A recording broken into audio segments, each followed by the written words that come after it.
Në përfundim të afatit zyrtar, Komisioni Qendror i Zgjedhjeve ka pranuar 3 kërkesa nga subjektet politike që synojnë të garojnë si koalicioni në zgjedhjet parlamentare të 11 majit. E para që mbërriti në KQZ ishte kërkesa e Lëvizjes për Zhvillim Kombëtar dhe Partisë Djathtas 1912, të cilat kanë zgjedhur të bashkohen dhe të shkurtojnë emrat e tyre për të garuar në një subjekt të përbashkët. Emri i koalicionit të Dashamir Shehit dhe Enkeleda Libeajit do të jetë Djathtas për Zhvillim. Kërkesa e dytë erdhi nga koalicioni Nisma Shqipëria Bëhet, i zyrtarizuar vetëm pak ditë më parë. Ky koalicion përfshin Partinë Lëvizja Shqipëria Bëhet të Adriatik Klapajt, Partinë Nisma Thurje të Endrit Çabanit dhe Partisë Lidhja për të Drejtat e Punëtorëve Shqiptar. Ndërsa sipas traditës, pak minuta para mesnatës në KQZ, mbërriti edhe kërkesa e Partisë Demokratike dhe 26 të aleatëve të saj për të regjistruar në zgjedhje në emrin Partia Demokratike, Aleanca për Shqipërinë Madhështore. I fundit që u bashkua këtij koalicioni ishte shpëtimi Drizi me PDI-un, i cili pas disa ditësh negociatash siguroi një mandat deputeti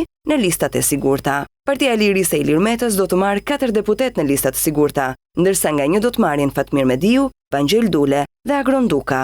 Ne sot do të bashkohemi me një qëllim dhe program të përbashkët për largimin e kësaj narkoqeverie, që ka shpopulluar vendin nga 1 milion shqiptar, ka zgjësuar shtetin e së drejtës, ka kapur gjithë institucionet e pavarura, ka përvetësuar pasuritë publike, ka futur krimin dhe korrupsionin në çdo qelistë të qeverisjes, duke e bërë jetën e shqiptarëve të papërballueshme dhe të pasigurt, thuhet në marrëveshjen e depozituar në KQZ. Partia Socialiste ka vendosur të garojë vetëm pas një koalicion, ashtu si PSD, Mundësia, Lëvizja Bashk dhe Partia e Re e Lulzim Bashës. 31 parti garojnë në 3 koalicione, ndërsa 22 të tjera do të garojnë të vetme.